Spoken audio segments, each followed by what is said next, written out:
Hello everyone. So in this short video, I'm going to show you how to build an effective grammar class and how to do it in a quick and the most effective way. So let's get started. I'm sharing my screen. So system procedure, it will be very useful for teaching such things, such systems as grammar, lexis, and functional language.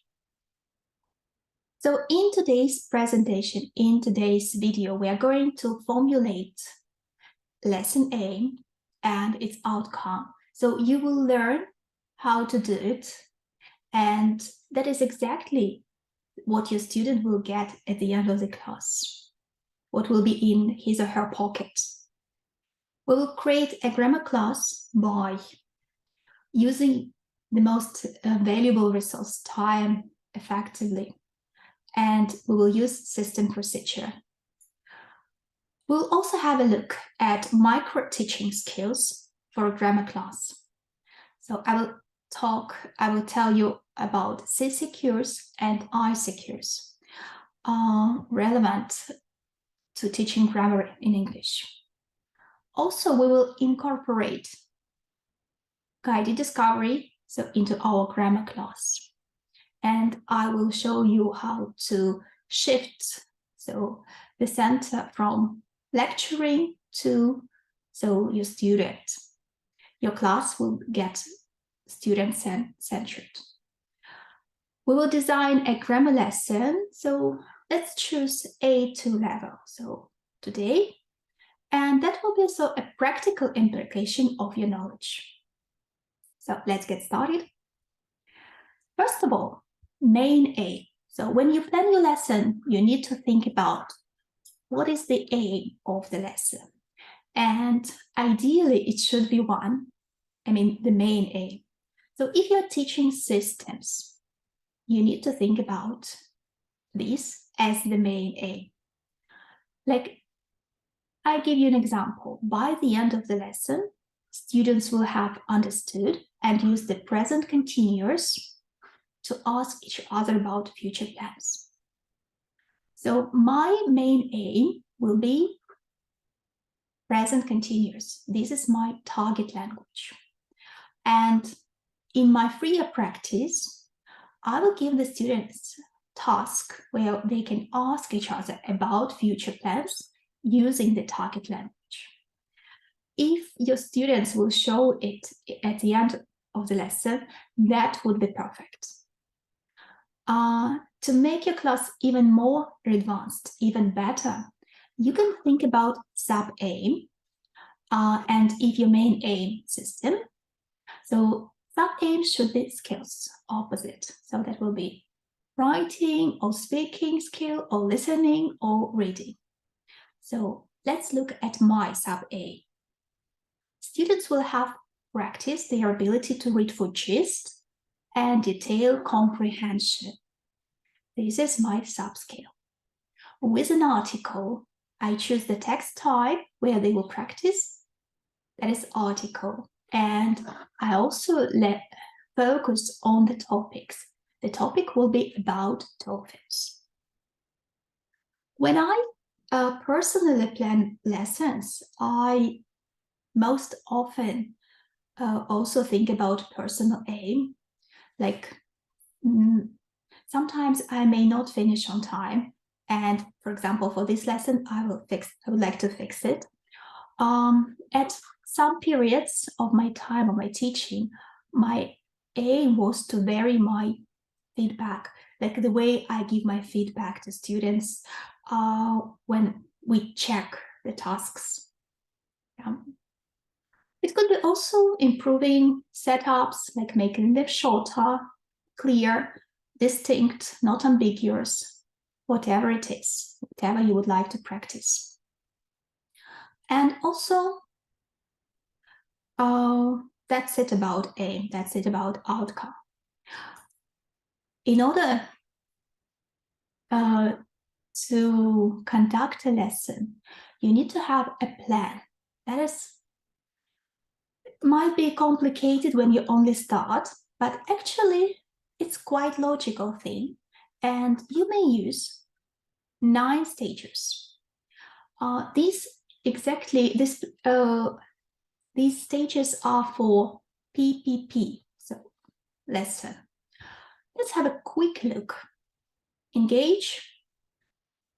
Then you show the usage of context. You use either text or listening with the target language. Then you start working on the target language, on the items. You need to check if your students understand the meaning. Yeah. Then you give them time to work out.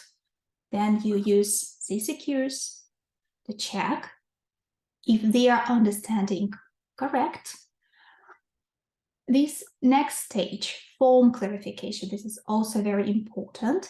It's about accuracy, how accurately they can use this language. From pronunciation, so that make sure that they can pronounce this language. This is the main thing, meaning, form, pronunciation. It is also called MFP stage. This is actually where real learning is happening. So you should not rush this stage. This is where teaching is happening and learning is happening with your grammar class. Since this is done, you may relax a little bit and give your students restricted practice. This is actually their time when you give them these minutes. You see, in my plan, it's approximately 7 minutes, where you show them example, check that they understand the task, and then you just monitor. So, and they also, if you work with the group, they do page check, and then only then you check the answers. They are preparing for freer practice. It is to provide initial accuracy focus practice. Since that is done, you go to a freer practice, and this is the stage where your students will show you whether they've learned the target language, whether they can use it nicely, and your task as a teacher is to set the task appropriately, choose the activity appropriately, exactly, which matches your aims to get the right outcome. So, and the last stage is actually to encourage learners to help, to learn from their errors. So if they occasionally make mistakes in their freer practice, you note them down while monitoring, and then you write your errors on either your interactive whiteboard or whatever it is, and then you correct them, so with the class or with your student. So this is about the plan, but now we will go into each stage deeply. And to do this, I will show you first how to work on micro teaching skills for a grammar class, or CC. This is called CCQs.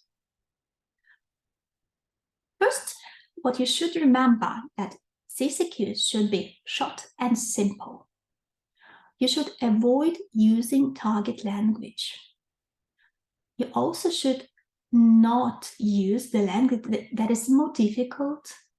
If that is a problem, so one solution, just use pictures, use drawings instead. Be specific. You actually should check the concept of your target language, not mentioning the target language, and not checking some other irrelevant information. So be very, very careful about it. I give you an example. Last night, I was cooking when my friends Susan rang. So my target language was cooking, past continuous. How can I check, concept check the meaning? By asking questions. So I may ask, did I start cooking before Susan rang? So the answer is yes. Did I continue cooking after the conversation? Yes. The student says yes. If that's happening, so congrats. So your student has understood the material, the meaning of this grammatical concept structure. Which was longer, the cooking or the phone ringing? And the correct answer should be cooking. Yeah. This is about a little bit about CCQs. So start practicing asking CCQs, the earlier the better. Asking them in English is really, really nice. It really works fine with even with lower level, not only with advanced levels.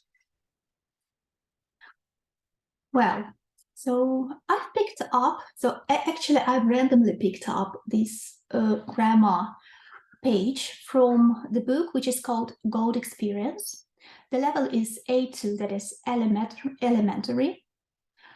And the topic is my time. Before this grammar, they read a text about how students usually spend their time. And then, so the book offers to teach them grammar, present simple, but at the same time, what problem I anticipate teaching this lesson. I see that there is also another aim, that is adverbs of frequency. And you may start teaching both. That would be problematic. So you should decide who is your class. So what are the students in your class? Have they enough knowledge about present simple just to go straightforwardly into adverbs of frequency? Or you'd better divide the class and first teach present simple and then go into adverbs of frequency. So I would better start with the first, because I don't know, maybe I'm teaching them for the first time and I didn't know how about present simple. I'd better set my aim to teach them that my students by the end of the class will have understood and use present simple, yeah. And I would choose freer activity, freer practice. I will tell you a bit later, so how they make this choice. And my sub aim probably will be, okay, let's do it a little bit later, because I will show you on the next slide. So to start, you need to generate interest in the topic, in the context. And remember, our topic is free time. So just simply show them the photo. This should be easy. They shouldn't spend much time, a lot of energy on it, just to engage, just to show the topic, generate interest. Fun and quick way, yeah? Set the task, give them 2 questions, make them speak together if you're working with a pair. So, and then go to the next idea. Then you need to present them a context, yeah? So, show usage in context and convey or test the general meaning of the items. The program offers to watch or to listen to 6 students, and they have some questions. So I will just press and let them listen, and then quickly discuss. Let them discuss in pairs, monitor, and then so open class feedback on it. Meaning clarification. So what I see in this book, in this program, they give the students read the grammar box. This is the grammar box where I actually see the meaning. 2 meanings, A and B. And students are asked to match the sentences with the rules. So how exactly they understand the use of present simple? Well, I would change this a little bit. I would give my students audio script of the dialogue they listen to, and either, depending on the level of my students, I either underline myself, or maybe if they are stronger, I'll ask them to notice and to underline present simple. Yeah, and so I will have more examples from this audio, and I will connect this, and then I will ask them to match. So exactly do this to illustrate the concept of new item. What exactly I use present simple in this context. Yeah. So the next stage, meaning check.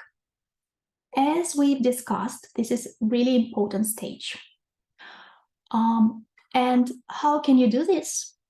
Asking CCQs questions to check that the learners understand the concept of new items. I put some common concept for CCQs related to tenses for you. When you teach tenses, no matter present simple or whatever tense it is, you can actually come up with a different range of CCQs. For example, simply ask past, present, or future. This is clear, easy. You may ask about time reference, like specific time, or general time, or for lower levels, you may ask, do we know when an action happens? Speaking about action, ask long or short, once or many times. So it's quite appropriate for our question, for our statements. Dan usually goes to bed at 9 p.m. So I may ask once or many times. Yeah. And you see, so usually goes, that means many times. Yeah. Do we know when? Yes, we know, at 9 p.m. Specific time, so general time, present. Yeah, this is present. For perfect aspect, yeah, when you have perfect and differentiate continuous aspect, so the questions could be like finished or still happening, in progress could be good. All right, so we've checked the meaning, and now we'll go into form. How to do form clarification. So use one of two techniques. Technique one, this is teacher-centered. You sometimes elicitate the form, like by asking, you have a sentence, I was cooking, and you ask, what's this? So is it a subject or an object? You pay attention to something. Is this the main verb or auxiliary verb or whatever it is? What form of the verb is this? This is teacher-centered. I personally prefer using the second technique, that is student-centered, and I use guided discovery for form. What is guided discovery? When you give student a task, give example, and make them work out the rules themselves. And you may help them, yeah? So you do scaffolding, so here. Like in this example, I might eat it. You give the student a task, like instruction, write the grammar words to make a rule. And it's like you give them a bubble, and from this bubble, they pick out. So what is I? This is modal, subject, ing form, object, infinitive, and they choose, okay, subject. And they might know that might is a modal verb. It's okay, let them make these mistakes, but notice, scaffold, help, ask them questions. And how do you think? Which rule they would remember better? The one that they worked out themselves, or the one that you gave them? Yeah, that's a good question. Which technique and with what kind of students to use? Definitely there are some students that they expect you to give them the rule. They might not want to work out this rule themselves. So then you use the first technique. Also, there might be a situation when you don't have much time. So then in this case, technique 1 is better. But in most cases, so better go with guided discovery. Start applying it in your teaching practice. All right. So this is to illustrate with our lesson. If I use the first technique, teacher-centered, I would just show them this form and ask them. So we will talk about the positive, yeah? So negative, I will ask them, what's the difference between positive and question? How do we form a question? What goes to the first place? So where is the auxiliary verb? So, and what's not. This is called elicitation. The second technique is slightly different. Can you see? Can you spot the differences? Yeah, I simply covered some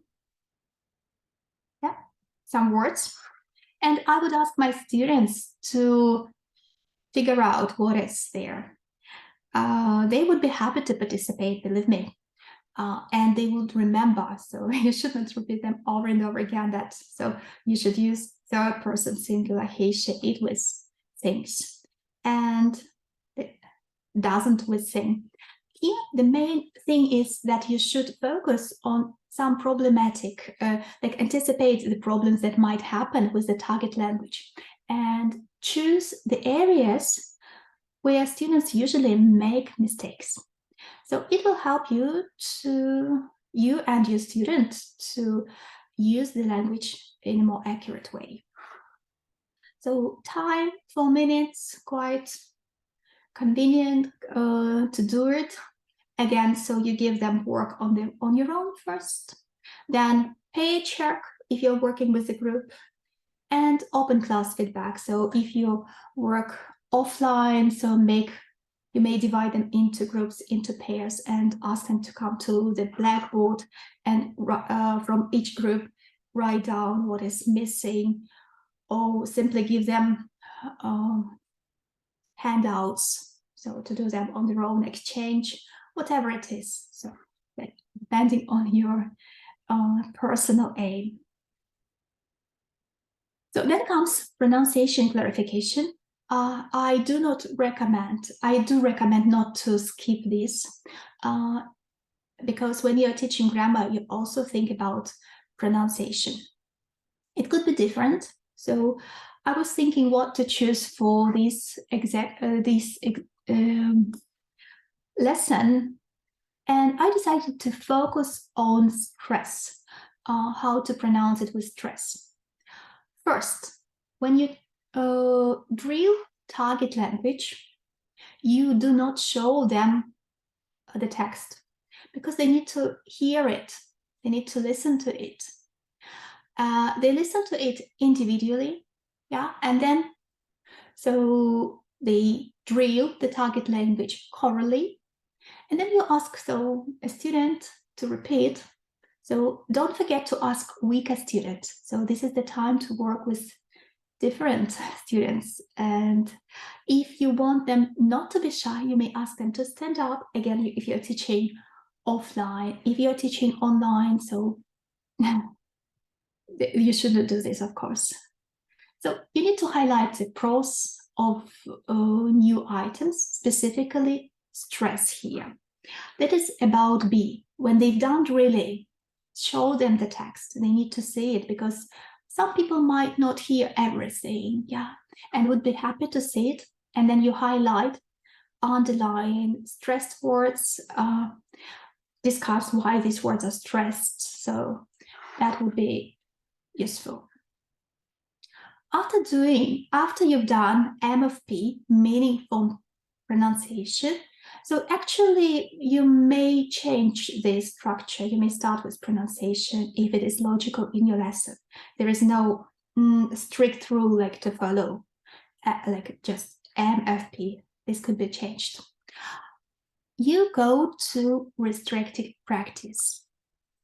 So with this lesson, with exactly this page 14, I noticed that it has, you see, 1, 2, 3 tasks, restricted practice. Normally within 45 minutes, even within 60 minutes, you manage to do only one. And you should not overdo it, because you just need time to give your students this time to let your student work on it first, again, solo, on his or her own, to gain confidence. And only then, so while you're monitoring, so the students, so if that is a group, they do pay check, and then you already check. And at this moment, you elicit the answer and you ask them to justify, because MFP already done, so they can explain it, and you're listening attentively, asking questions. You need to provide initial accuracy focused practice, because the next stage is already production. They will use this language. This is target language. So how to choose? The book gives me 3 types of restricted practice. So I would choose depending on my aim of the lesson, of course. Or what should I do next after, yeah? Am I preparing my student for exam? That maybe my student's exam includes open close task, yeah? So that will be my choice, for example, then in this situation. Maybe I would like I'm teaching an individual student one-to-one, and I'm going to give my student writing after it, or maybe produce a monologue. So then I would give my student to complete the text with the present simple form of the verbs and brackets. If I would like to focus on, like, my sub-aim of the lesson will be focusing on fluency, right? I would actually ask my students to do this task. This is for more advanced, make sure, because they also ask to use adverbs of frequency. I've never taught them, so I haven't taught them before. Another approach, so if you're teaching a mixed ability group, then you may use differentiation. That means for the task like 4, you may give weaker student, yeah, like this. For a stronger student, you may delete these words, play, laugh, not, lie, go, and put them in the bubble, and the student pick up. It will take longer time. Of course, it requires more time for preparation from you, but at the same time, make sure that your group will do it like at the same time. You shouldn't give extra class. Or if you're teaching group, yeah, you may have one of these tasks as additional, like for a fast finisher. So a lot of things to go and to do with it, yeah. But you should always ask yourself, why am I giving the task this time? Is it appropriate? What is my aim? Yeah, what will be the outcome? Always ask. And finally, freer practice. That is something that your students should produce after you've taught the lesson. So, and this is the moment when you see, is your lesson successful? Because the students will show you if they can use the language, the target language. In my book, I see this task, and I said no to it. I rejected it because I haven't actually taught them always, usually, sometimes, never. They might have heard, but that was not my aim. That's why I think I would develop something on my own. And because we practiced stress, because we worked on it, I would ask them to make a couple of sentences starting with "in my free time, I normally," and so blah, blah, blah, what they do in their free time. They may write it first if you have a weak class or a group or a student, and then so produce. If you're teaching like a class, so they may write it, remember it, and mingle. So, and talk to many students, like exchange, collaborate. And they should use this language correctly after they go back to their places. And you may ask, so for example, Boris, tell me what Alice has told you. And then she uses, so in your free time, Alice, and she uses third person singular, right? If you're teaching again one-to-one, you may be Alice for your student.